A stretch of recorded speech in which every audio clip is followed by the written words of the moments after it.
السلام عليكم ورحمة الله وبركاته.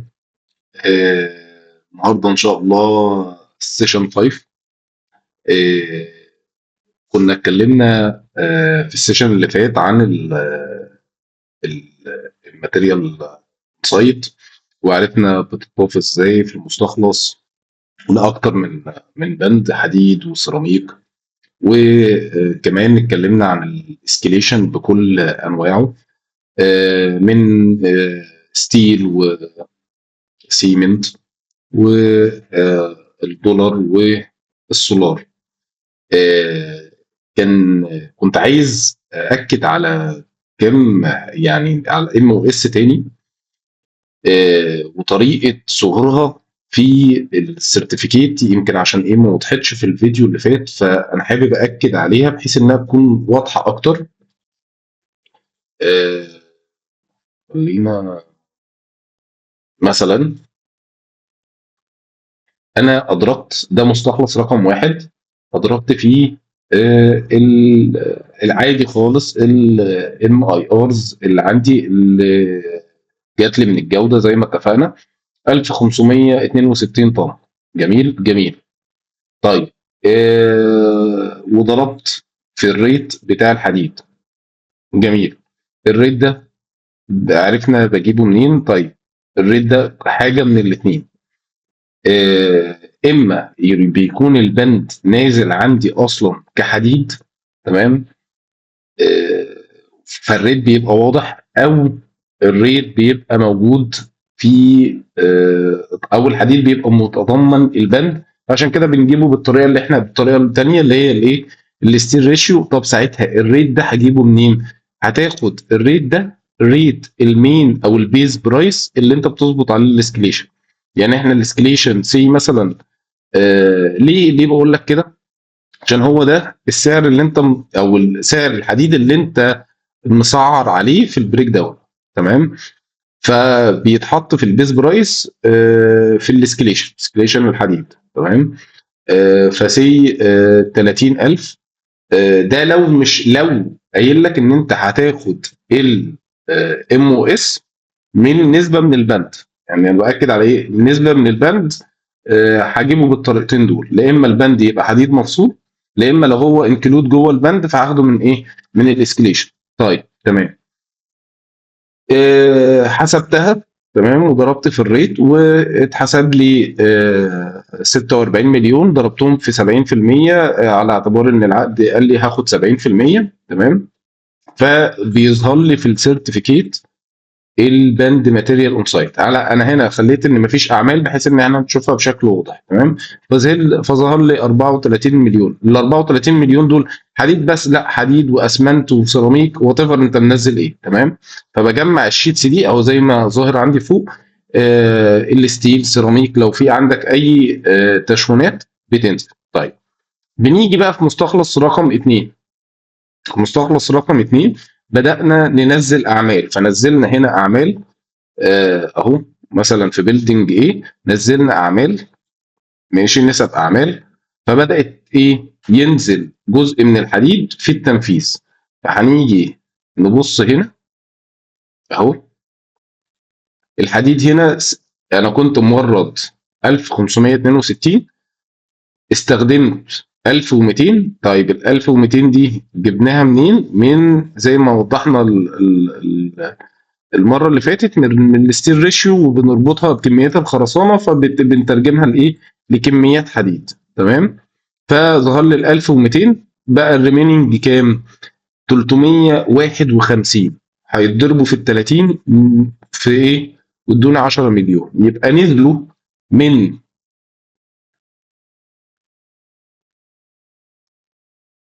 من 32 مليون وصلوا ل 7 مليون، تمام. طيب، بيظهر ده ازاي في السيرتيفيكيت؟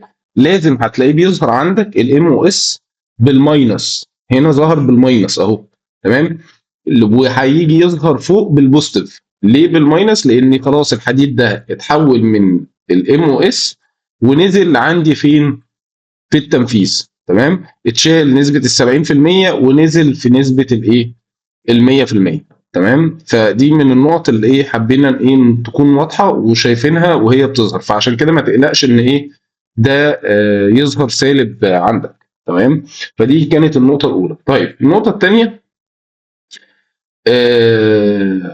الريت ده لو هو فاتوره، تمام، مش من البند. يعني سي مثلا انت الحديد عندك الفاتوره بتاعته جالك ب 35، نقول مثلا 35 ألف جنيه. طيب جميل جدا، جالي ب 35 ألف جنيه، ماشي.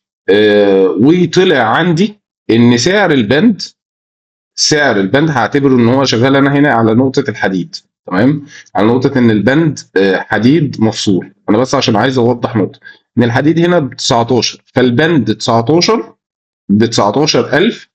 تمام. سعر بند الحديد جوه البي كيو 19,000، وانا باخد حديد طبقا للفاتوره، فانا بشتري دلوقتي ب 35,000 جنيه. تمام.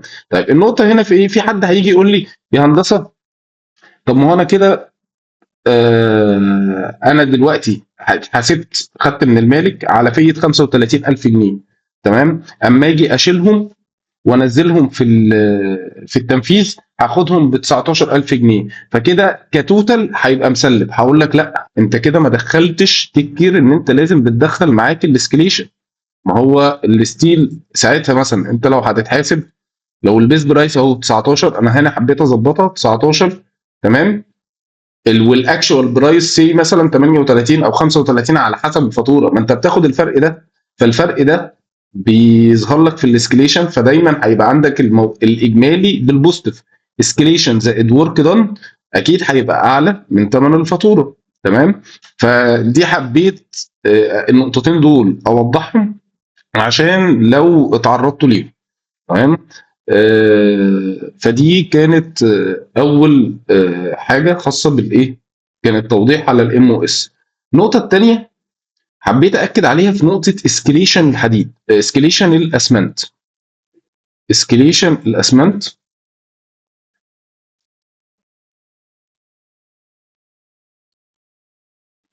اسكليشن الاسمنت احنا مش بنحاسب على خرسانه، احنا بنحاسب لازم احول الكميات دي لاسمنت، لمحتوى اسمنتي. عشان كده احنا بنجيب كميات الايه، الخرسانه. تمام. في التو بيلدنج مثلا في المقايسه بتاعتنا، تمام، اهو دي كميه الخرسانه ودي كميه خرسانه، ثم بحولها لايه؟ بحولها لاسمنت، المحتوى اسمنتي. حتى انا هنا ضارب في 8 على 20 عشان انا عندي المحتوى الاسمنتي هنا 400 كيلو، فبحولها لمحتوى اسمنتي عشان في الاخر انا عايز النشره بتاعتي او الاسكليشن بتاعي للاسمنت بالطن، مش لسعر خرسانه. انا حبيت بس اكد على النقطه دي. ونفس الكلام هنا في العاديات هتبقى مثلا 300 6 على 20 وات ايفر المحتوى اللي عندك ايه، بس في الاخر هتحول الخرسانه لمحتوى اسمنتي. انا حبيت اكد زياده عشان ممكن ايه ما اكونش وضحتها،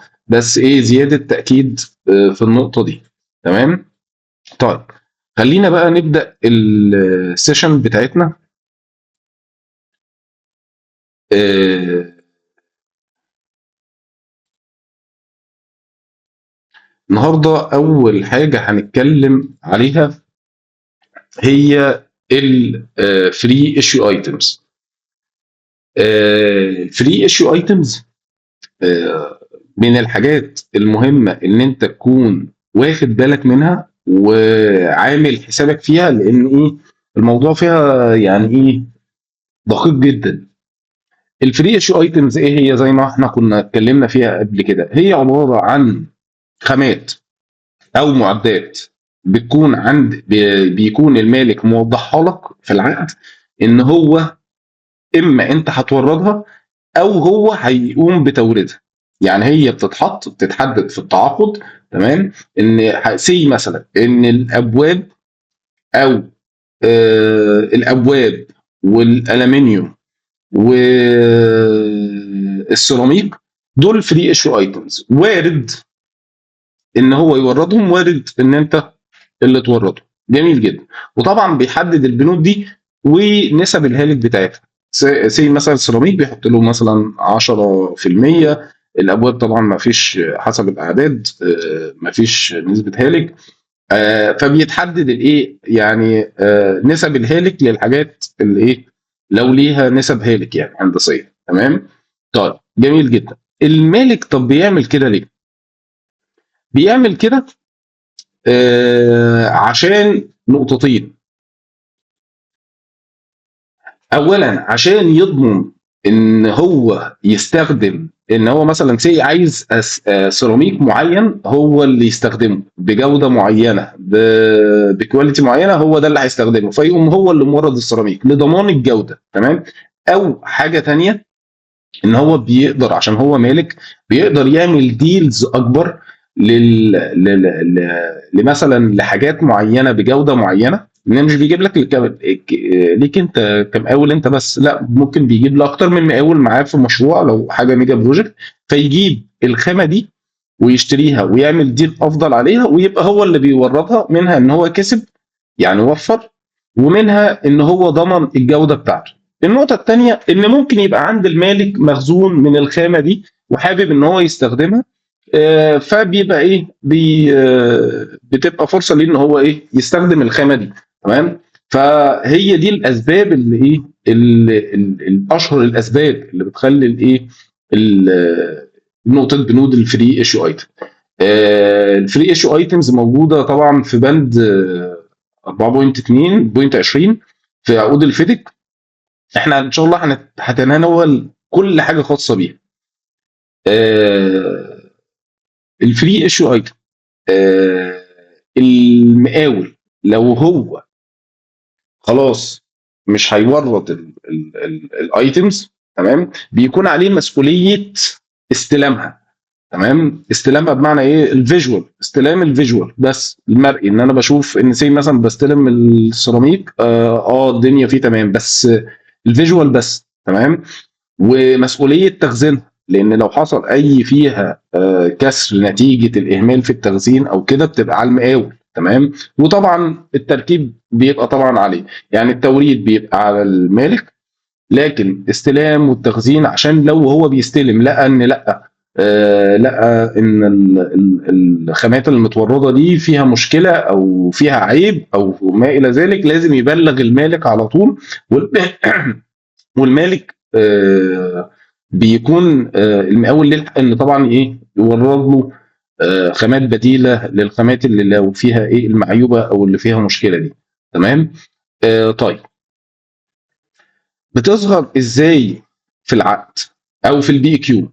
دايما المقاول وهو بيسعر ساعتها بيبقى فيه تظهر جوه العقد، ان بيظهر لك مثلا في الابندكس، ابندكس تندر، بيظهر لك البند بتاع الفري ايشو ايتمز، بيقول لك ان البنود دي فري ايشو ايتم، سواء سيراميك، ابواب، الومنيوم، وات ايفر ايه. تمام. وتدخل جوه البي كيو تلاقي البنود دي موجوده بسعرين: سعر توريد وتركيب، وسعر تركيب. سعر التركيب بيبقى مثلا مكتوب قدامه ريت ايرلي، هنبص عليه يعني احنا كده كده هنشوف ونشوف ازاي بنتعامل معاه. تمام. بس النقطه ان باكد على نقطتين: ان هو انت بتشوفه بيحدد لك البنود دي في الابندكس، تمام، في سب كلوز اللي هي 4.20. والنقطه الثانيه في البي كيو بتظهر ببندين: بند توريد وتركيب، وبند تركيب بس، وهنشوف ازاي بنتعامل معاه. ماشي. بتحاسب ازاي انا كمقاول؟ والله بنيجي المفروض يعني قبل خلاص ان البنود دي بنود فري ايشو ايتم، تمام، اعتمدنا الجدول الزمني وما الى ذلك، وخلاص حددنا احتياجي هيبقى امتى كمقاول لتوريدات التوريدات دي. تمام. قبليها بوقت كافي ببعت خطاب للمالك، ببدا اقول له ايه البنود من البنود الفري ايشو ايتمز اللي انت هتفعلها واللي مش هتفعلها. تمام. وبعديها المالك بيرد عليك بيقول لك ان مثلا سي هفعل الايه مش هفعل الابواب، مش هفعل الالومنيوم، هفعل السيراميك. ماشي خلاص، يبقى انا عندي البندين دول هيمشوا عادي توريد وتركيب، اما بند السيراميك هيمشي ايه تركيب بس. وعشان كده بقول لك في الفري ايشو ايتمز الحاجات اللي بتتفعل انت بتحاسب عليها تركيب فقط، الحاجات اللي لم تفعل بتحاسب عليها توريد وتركيب. بس في كام نقطة مهمة. انا اما ببعت خطاب للمالك خلاص المالك حددنا انا وهو ايه هي البنود اللي بقت فري ايشو ايتمز واللي هو هيوردها له، تمام. لازم اكون باعتها له، اكون باعت الخطاب بتاع التحديد ده من بدري، تمام. ليه؟ عشان لو انا عندي حاجات فري لونج ليد ايتمز يبقى انا عارف ان الحاجات دي توريدي او توريد المالك من بدري. جميل. دي نقطه. النقطه الثانيه، خلاص حددنا البنود الفري ايشو ايتم او اللي المالك هيوردها له. طيب جميل جدا. هبدا ابعت له الحصر بتاعها، والحصر يكون الحصر المعتمد شامل نسبه الهالك التعاقديه، تمام. لو المالك مستعجلني ال على الكيو اس تقديم الكيو اس بتاع الكميات وفي تاخير وانا مش معايا حصر معتمد، لازم اقول له يعني، وفي تاخير مثلا سي في الشوب دروينج عنده نتيجه ان في ار اف ايز ما ردش عليها او ما الى ذلك، ان انا اوضح له ده في خطاب واقول له ان دي الكميه اللي انا مثلا هبعتها لك لو هو في استعجال عليها، ان انا هبعت لك كميه اي اف سي، تمام. وان انا اكد على النقطه دي، لان دايما انت كمقاول هتبقى مسؤول عن الكميه اللي انت بتطلبها، فانت كده بتشيل من عليك الريسك ده. لو هو مستعجل هي النقطه هنا ايه، هو مستعجل وهو اللي مأخرني في ايه، في شوب درونج، لان الشوب درونج هو اللي هيتعمل عليه الايه، الحصر المعتمد. جميل. فدي نقطه عشان ايه حصلت معايا في مشروع. لازم الحاجات دي تبقى دوكيومنتيشن، عشان حاجه من الاثنين، يا اما هو هيعجل لك الشوب درونج والرد على الار اف ايز اللي واقفه دي، بحيث ان انت تقدر تعمل الحصر يكون معتمد اللي انت هتبعته له، لا اما هي ايه هيعتمد منك كميه الاي اف سي وهيبقى دي في الاعتبار، يعني هتاخد في الاعتبار، تمام. فالمهم في الاخر الديفولت بتاعنا احنا بنشتغل على حصر معتمد شامل نسبه الهالك، تمام. دي نقطه. النقطه جيت انا مثلا انا قلت للمالك هات لي الكميات، كميات ورد لي بقى السيراميك في شهر 6، تمام. وبعت له الكلام ده من بدري، وبعت له كميه الحصر شامله الهالك وكل حاجه، تمام. جينا في شهر 6 المالك ما بعتليش التوريدات. لازم ابعت خطاب واكد فيه ان المالك هو كده متاخر عليا، لان بعد كده عشان لازم اتاكد على النقط دي، ولازم الحاجات دي تتثبت بدوكيومنتيشن عشان ليا هيبقى ليا الحق ان انا اعمل كليم على المالك، لان هو كده ايه هيأثر عليا على الجدول الزمني بتاعي، تمام. فالحاجات دي لو حصل تأخير في التوريد عن الميعاد اللي متفق عليه، لازم انا كمقاول بثبت حقي بخطاب للمالك عشان بعد كده اخد خطوات ان اعمل كليم. ماشي طيب جميل جدا. المالك لا ورد لي الدنيا تمام، ورد لي السيراميك بتاعي او وات ايفر الخامه اللي احنا متفقين عليها، خلينا نكمل مع السيراميك، وردها لي في الميعاد المحدد وطبقا للكميات بتاعتي وما الى ذلك، طبقا للحصر المعتمد وشامل الهالك صرف الخامات. الموضوع ده في الفري ايشو ايتمز حرج جدا، خاصه في خامه زي السيراميك اللي احنا بنتكلم عليها، يعني حاجه مش بتخرج بالقطعه. يعني مثلا ممكن تبقى في معدات سي مثلا لو في محطه رفع او ما الى ذلك فيها المعدات كده كده بالعدد يعني. لكن حاجه زي السيراميك لازم خامات زي كده لازم يبقى اكون حريص في نقطه تشوين، واكد الكلام ده مع مدير المشروع عشان الهالك بتاعها، تمام. النقطه الثانيه لازم في الصرف يكون بحساب ويكون طبقا للحصر، وبعد كده واحيانا في السيراميك ساعتها احنا بنصرف بالكرتونه، تمام. هو ده المفروض الديفولت يعني، عشان نبقى ايه قدر الامكان هيكون ما نعلاش عن النسبه التعاقديه، لان اي تجاوز في الكميه اي تجاوز في الكميه المقاول هو اللي هيتحملها، لا اما المالك يجيبها له ويخصمها عليه او هو اللي ايه يشتريها. فعشان كده الخامات الفري ايشو ايتمز بالذات يكون صرفها بدقه، تمام. يعني حاجه زي السيراميك، اتذكر ان احنا كان عندي البند ده فري ايشو ايتمز، ففري ايشو ايتم، فكان فعلا احنا كنا بنصرف الكميه، ثم بعد كده 5% هالك، هو كان تعاقديا 10% هالك. فكنا بنصرف الاول حاجه الكميه، كميه هندسي، وبعد كده 5% هالك بتوقيع السي ام، بعد كده 5% الاخيره دي بتوقيع مدير المشروع. وده ليه؟ عشان الموضوع يبقى ليه وزنه، يعني من الاخر يبقى مهندس التنفيذ مش شايف ان ايه، ان ان الهالك فيها لا، لازم يبقى واخد باله ولازم يبقى متحافظ عليه، خاصه في بند زي السيراميك. هو القصه دي لازم تبقى في السيراميك باي ديفولت، بس زود عليها بقى لو انت هتتكلف، لان كان مثلا السيراميك ده كان من اسبانيا، وكان قصه يعني سعر غالي طبعا في نقطه انك تستورده وما الى ذلك. فعشان كده احنا بناكد ايه، الحاجات دي تتصرف بحرص قدر الامكان. ماشي. فدي نقطه الفري ايشو ايتمز. ازاي بقى ايه بنترجمها في المستخلص؟ خلينا هنشوف ازاي بنترجمها في مستخلص لمسم، وازاي في مستخلص ريميجر او يونت برايس يعني.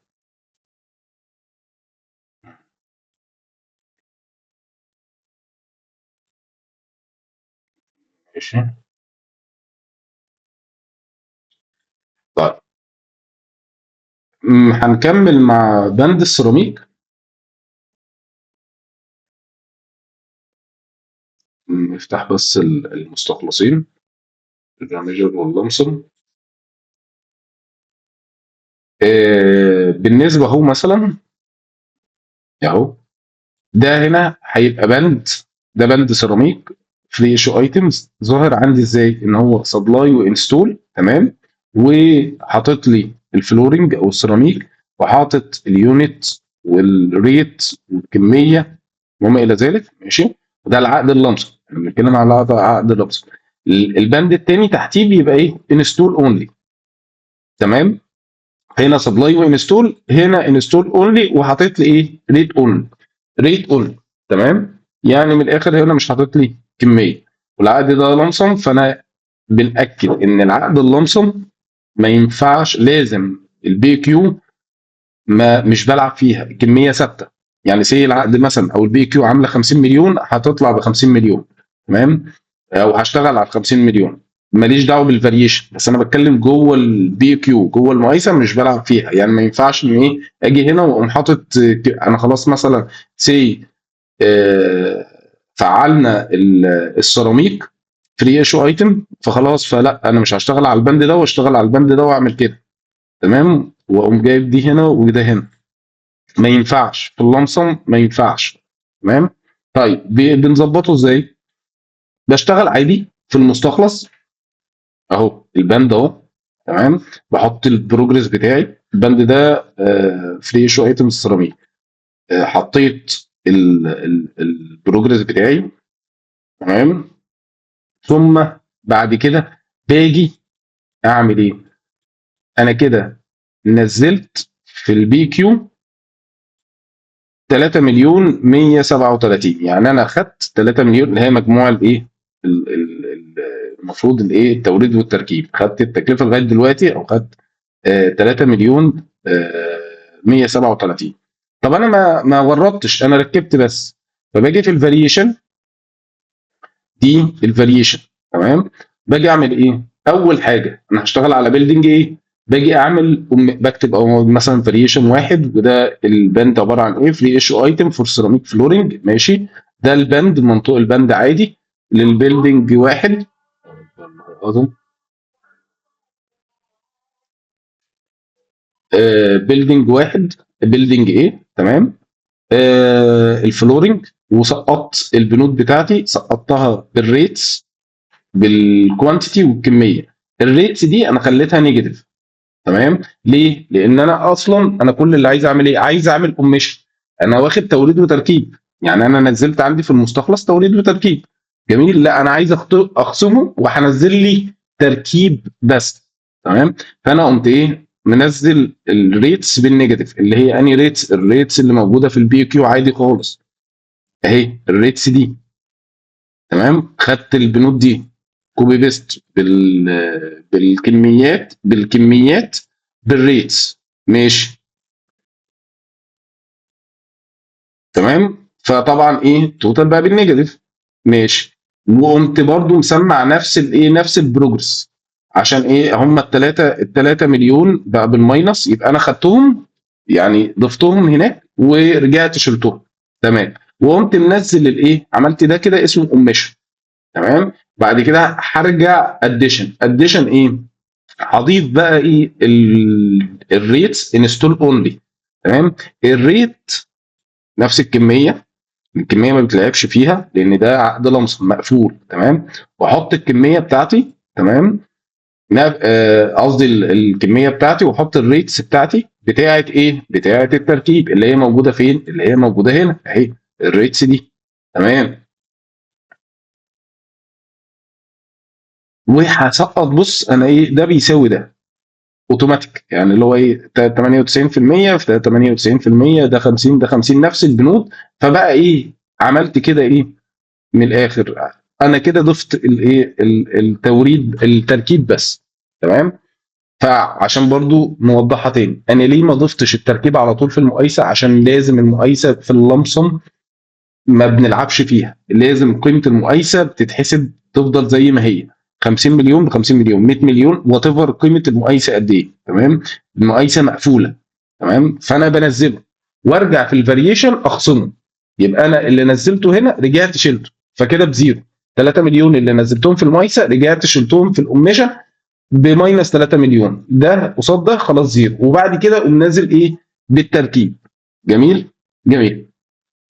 وفي الاخر كل ده بيسمع ايه؟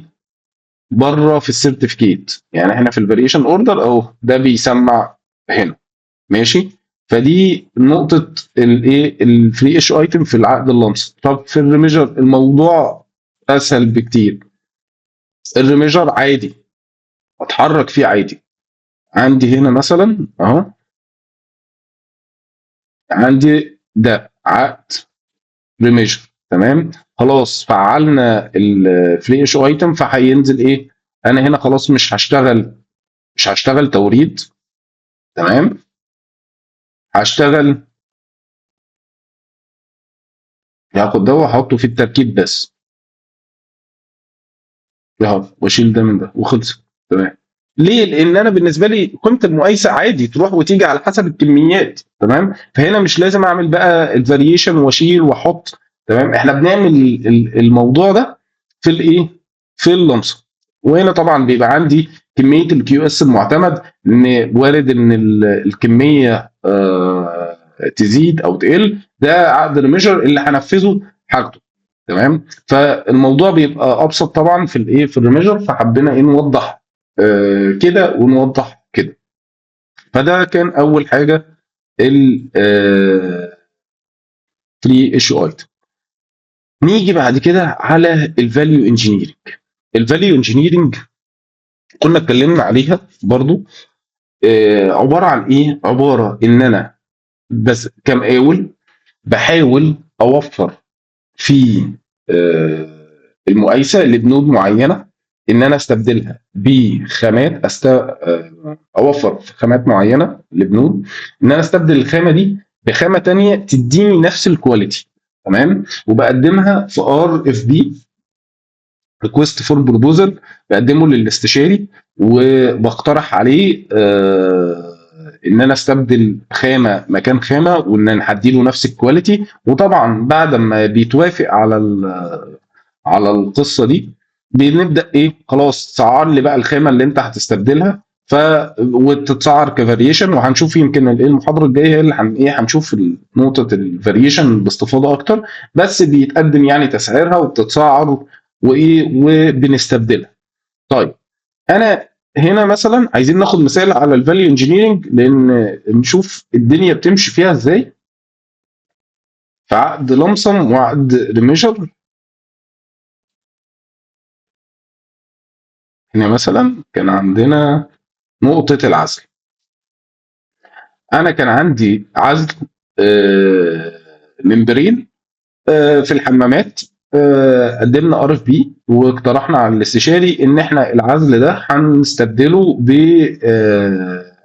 سمنتيشيوس، عزل اسمنتي. تمام. طيب جميل جدا. هيتم ده بقى ازاي؟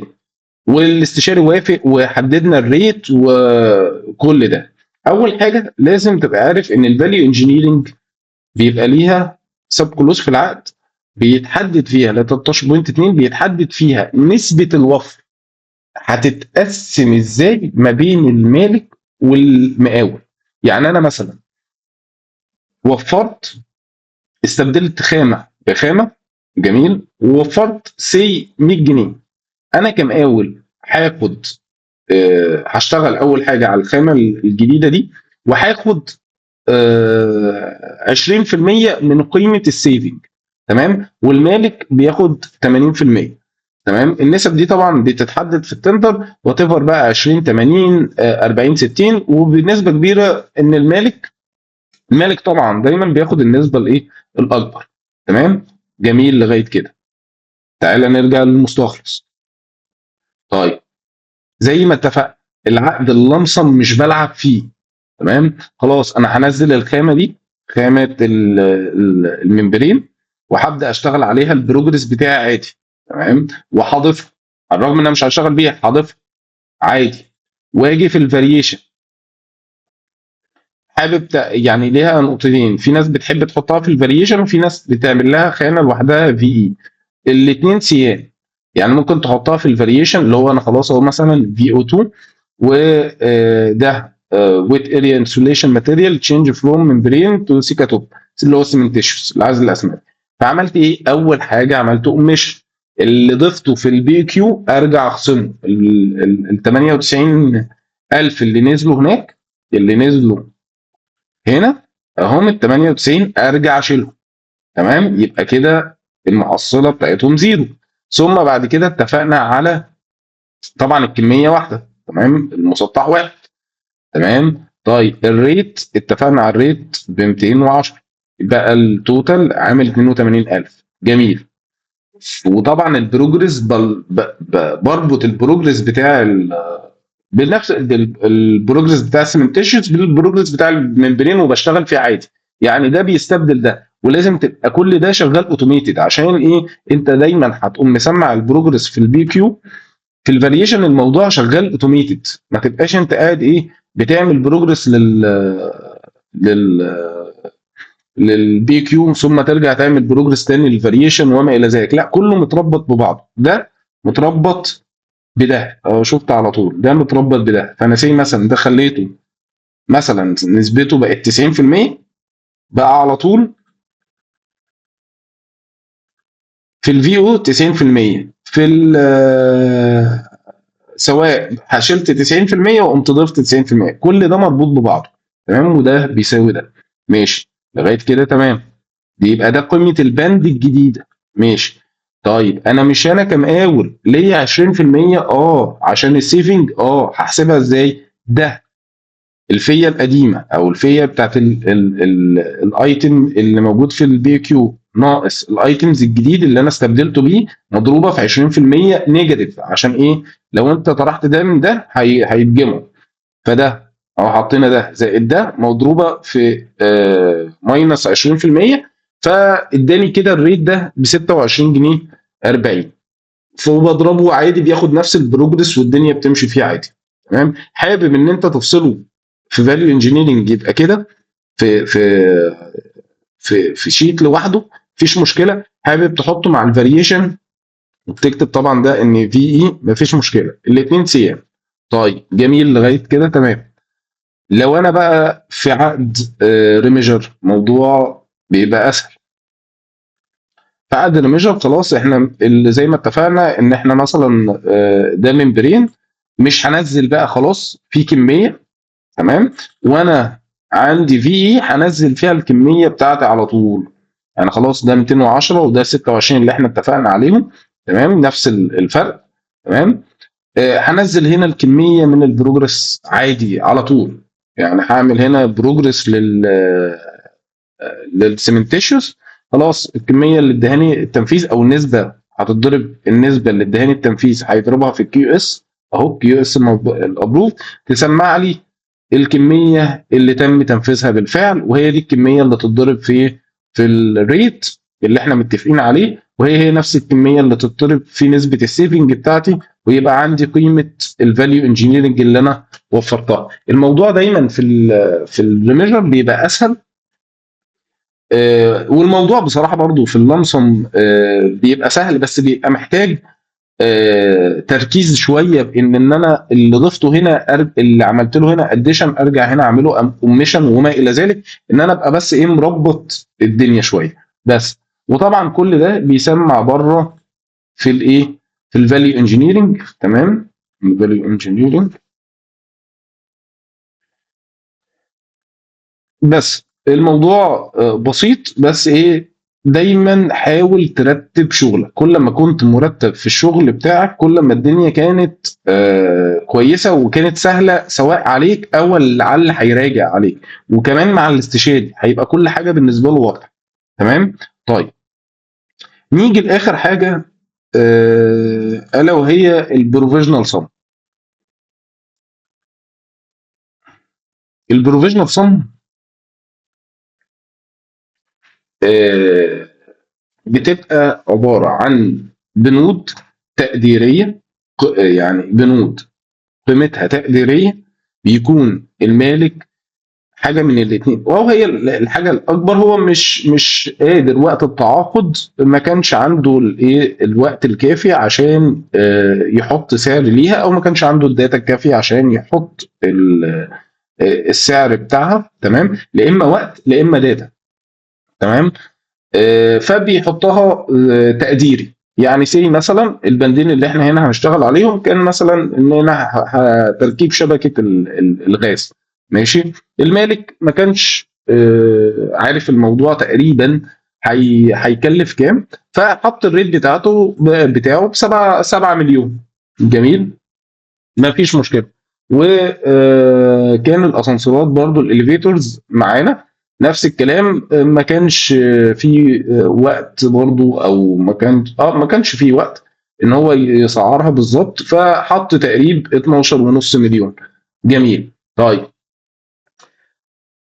في البروفيجنال صم زي ما كنا اتكلمنا في المحاضره رقم 3، عندي يعني طريقتين بيظهر بيهم البروفيجنال سم. الطريقه الاولى، اما يبقى عندي مقايسه كامله لمبنى مثلا ما اتسعرتش، هنا بيدخل التندر معاك ويبدا يسعر لك المقايسه دي، ويتناقش ويعمل ايه النيجوشيشن مع الاستشاري لغايه اما ايه يوافقوا على الايه، او يعتمدوا الريتس كلها اللي ايه اللي موجوده في المقايسه دي. طيب او بيبقى في بنود. تمام، البنود دي بيتقال ان البند انت هتاخد عليه البند ده تقديري.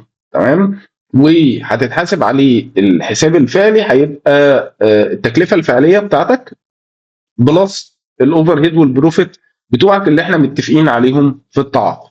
يعني سي مثلا انت دول انا حاطط لك ب 7 مليون، لا هو كلفك 10 مليون، فهتاخد كلفك 10 مليون، يبقى هتاخد ال 10 مليون معاهم الاوفر هيد والبروفيت، وطبعا ده ايه بيتعمل فاريشن وبيتقدم ويعتمد وما الى ذلك. طيب طريقته ازاي بقى في اللمسم والريميجر، خاصه لنقطه البنود، نقطه المقايسات زي ما قلنا التندر بيخش معاك ويصعد. اما نقطه البنود في اللمسم، وان هو ده عقد لمسم، فهو هنا مديك بندين. طيب زي ما اتفقنا اللمسم ما بلعبش فيه، دي مقايسه، فخلاص هتنزل زي ما هي، بنزل الريت بتاعي. تمام، وهنا البروجرس، وارجع فين، وارجع في الفي او اهو. مثلا انا عندي هنا شبكه بس نزلتها، عملت ايه اللي نزلته هنا، نزلت هنا سي 6 مليون. ماشي. هنا ايه اللي حصل، انا هنا باجي هنا على جنب، هي ليها اكتر من طريقه، يعني هنعمل الطريقه الثانيه مع بعض، بس خلينا نوضح الطريقه دي. الطريقه الاولى ان انا قلت ايه البي كيو ريت اللي هو 7 مليون اللي هو الايه الريت ده.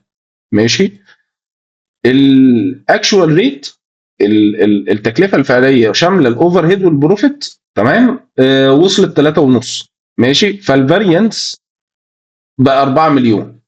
تمام، الفاريانس بقى 4 مليون. خلاص، يبقى انا نزل لي هناك 6 مليون بالبوستيف، وخصمت من نفسي.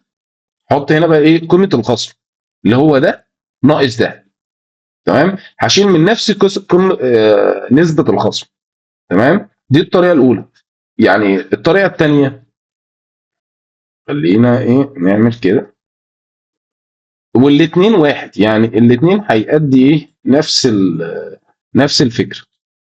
الطريقه الثانيه ان ايه، سي مثلا اهو، واخد ده كده،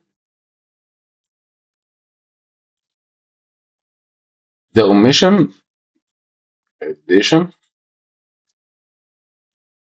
هتاخد ده عادي بالريت ايه، بالريت بتاع الاساسي، الريت الاساسي بتاعك بتاع البي كيو، او ب 7 مليون، وننزل لك فيه كام؟ ونزل لك فيه 80%. تمام، طيب والريت بتاعي دلوقتي ده الريت بتاع المقايسه. طيب وهل هنزله بالبوستيف؟ لا، لازم انزله بالايه؟ بالنيجاتيف، لان نزلته هناك بالبوستيف فانا شلته. تمام، طيب ده الريت الفعلي اللي احنا اتفقنا مع الاستشاري عليه واعتمدناه وما الى ذلك. حلو، هنزله كام؟ بنفس البروجرس بتاعي 80%. حلو، وده هيبقى مجموع الاثنين، قيمه ده برضه بايه؟ بقى نفس ايه؟ سالب 3 مليون، وهنا برضو سالب 3 مليون. تمام، اللي هو ايه ده؟ هو ليه هنا سالب 3 مليون؟ تاني 6 مليون اللي نزلتها هنا، رجعت قمت خاصمها هنا. تمام، فده بقى كده ايكوال زيرو. وبعد كده قمت منزل البند تاني بالسعر الجديد اهو، ده السعر الجديد بتاعي. ماشي، فانا كده بوستيف 2 مليون 800. عشان احيانا ممكن يحصل لخبطه، يفتكر ايه ده، هو انا كده نازل لي ماينس 3 مليون. لا، انت مش ماينس 3 مليون، انت ده ماينس 3 مليون، وارجع اجمع عليه ال 6 مليون، فيديك الايه، القيمه بتاعت ال 2 مليون 800. ماشي، بس فعندك الطريقه دي، عندك الطريقه دي اللي يريحك امشي بيه، تبقى عارف برضو الايه الطريقتين. ماشي، ده بالنسبه للايه، للفاليو انجينيرنج. تمام، في ال في اللمس. طيب في اليونت برايس الموضوع ابسط من كده بكتير. في اليونت برايس انا خلاص جينا اتفقنا يعني ده سعر البي كيو. تمام، اللي نازل عندي خلاص السعر ده اتعدل وبقى اتفقنا على السعر اللي هو بتلاتة ونص. ببساطة شديدة، طبعا الكلام ده بيبقى بتقدم فاريشن وبتعتمد السعر، هتنزله هنا بسهولة. زي مثلا وده اتفقنا عليه مثلا سبعة، مثلا ب 14 مليون. تمام، وده التعديل. ايه ده؟ بس كده مش هشيل واحط؟ ايوه هتشيل وتحط ليه؟ هو اصلا ده ريميجر، هعدل السعر. والبي اس هنا دي بروفيجنال صم، هتبقى ال اس مقطعيه، ما هو ده كان مقطعيه اصلا لمسا بس. وهعدل وانزل البروجرس بتاعي عادي خالص، والموضوع يمشي عادي. تمام، وهي ال 2 مليون 800. تمام، مش في الريميجر الموضوع اسهل، عشان مش ببقى مضطر ان ملتزم بقيمه مقايسه. تمام، اللمسم انت دايما ملتزم بقيمه مقايسه بتحرك فيها، مش بتحرك فيها ثابته عندي، بتحرك دايما في الفاريشن اللي انزله هنا اوميشن اديشن، ارجع ايه اشيله اوميشن. طيب هو كده دي كانت الثلاث حاجات اللي حبيت اوضحهم في السيشن دي. بس محتاج اوضح حاجه تانية اخيره لازم ناخد بالنا منها، الا وهي الاسكليشن. احنا كده خدنا عرفنا يعني ايه الورك دون، عرفنا يعني ايه الورك دون، وعرفنا البروفيجنال، وعرفنا الفاريشن لا لسه الفاريشن، عرفنا الفاليو انجينيرنج والاسكليشن. انت دلوقتي كنا اتكلمنا المره اللي فاتت على نقطه الاسكليشن. تمام، واتكلمنا خاصه اللي انا حابب اكد عليها اسكليشن الدولار او السولار. الاسكليشن بتاع الدولار والسولار لو انتوا فاكرين كنا اتكلمنا ان هو ياخد اجمالي الاعمال مخصوم منها ايه يعني البيكيس اللي كانت موجوده، يعني او طبقا للعقد اللي احنا كنا شغالين عليه هياخد الورك ده مطروح منه ايه الكونكريت وركس. مظبوط مظبوط. طيب انا جيت هنا عملت ايه فاريشن. ما هو الفاريشن ده ورك دان، يعني ما تجيش تقوم ايه واخد لي بس المقايسه دي. المقايسه مثلا زي ما كنا قلنا المره اللي فاتت بدانا قلنا ناخد الورك دان من بعد الكونكريت، وما تجيش تاخد لي ده بس. ليه؟ طب ما انت ضفت بنود عندك فاريشنز، عندك فاريشنز هي طول ما هي ما فيهاش، طول ما الفاريشنز هي دي النقطه الثانيه، طول ما الفاريشن ما فيهاش حاجه خاصه بالكونكريت بالكونكريت وركس فاخدها معايا، واخدها كده كده ايه بالبوزيتيف والنيجاتيف، لان كده كده ايه انا بتكلم هنا مثلا لو عقد لمسك خد ده بوزيتيف ونيجاتيف، لان انت منزل هناك اصلا، يعني منزل في البند، فده هيروح مع ده، فما تقلقش يعني. المهم تبقى عارف الفاريشنز اللي هي ايه مقسمها صح، يعني ما فيش كونكريت وركس داخله معاك، طالما مش داخله معاك خد الفاريشنز، خد الفاليو انجينيرنج، ما هو انت عامل فاليو انجينيرنج طبعا البروفيجنال، كل ده لازم تبقى ايه مش مجرد الاسكليشن. انا بتكلم هنا على اسكليشن ايه دولار وسولار، طبقا لايه طبقا للبند اللي احنا كنا اتكلمنا عليه المره اللي فاتت برضه، عشان ايه نفتحه. خلينا مثلا هنا الدولار كان متقال مثلا ان انا هاخد الجروس طبقا مثلا هنا لمنطوق البند اللي احنا كنا شغالين عليه، ان الجروس هنشتغل على الجروس، جروس ورك دان من غير ماينس منه الكونكريت وركس والستيل. تمام. طيب طب الجروس ده ما كل الاعمال بقى اللي انت اشتغلتها، طب ما الفاريشنز دي اعمال، عشان في ناس بتسقط النقطه دي ما بياخدهاش معاه بالاسكليشن. ليه؟ ما هو دي اعمال حقك. تمام. اعمال اتضافت لك او اعمال وحتى لو اتشالت منك او اعمال معمول عليها فاليو انجينيرنج. تمام. طب ما دي داخله معاك في الايه في الاسكليشن. طيب طب لو في انا فاريشن بقى، هي النقطه الثانيه، لو في فاريشن في كونكريت وركس اخده معايا في الاسمنت او الحديد ما سقطوش. تمام. يعني نقط بسيطه زي دي ممكن تسقط منك، عشان كده انا حبيت اكد عليها اخر الفيديو، ان انت بعد ما بتخلص شغلك انا بشوف هنا مثلا الويت اريا ده هنا مثلا فاليو انجينيرنج حلو، لا ده هيدخل معايا كمان في اسكليشن. اسكليشن ايه؟ اسكليشن دولار او اسكليشن سولار. تمام. فده داخل معايا. نفس الكلام هنا السيراميك لا يدخل معايا في دولار وسولار.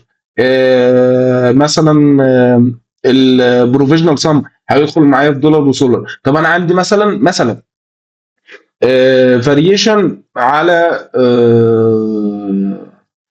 سي هنصب جزء زياده او ما الى ذلك، فبقى في فاريشن وعقد لمس ففي فاريشن، يبقى الجزء الفاريشن ده هيخش فين؟ هيخش كسيمنت في سكيليشن السيمنت وسكيليشن الحديد، هحسب له الحديد بتاعه واخد عليه السكيليشن بتاعه، و الايه الاسمنت بتاعه واخد عليه اسكيليشن.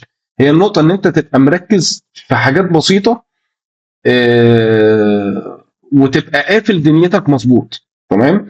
لان هي دي اللي بتفرق مهندس عن مهندس، هي تركيزه في التفاصيل البسيطه دي. تمام.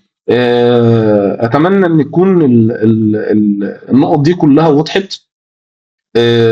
ولو في اي استفسار يعني كلموني سواء على اللينكد ان او على الواتساب.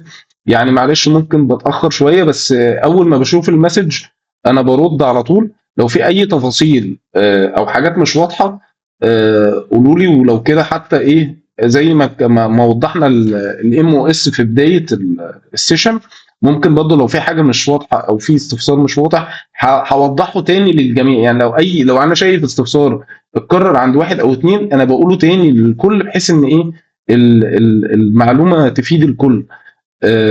وربنا ييسر ان شاء الله. السلام عليكم ورحمه الله وبركاته.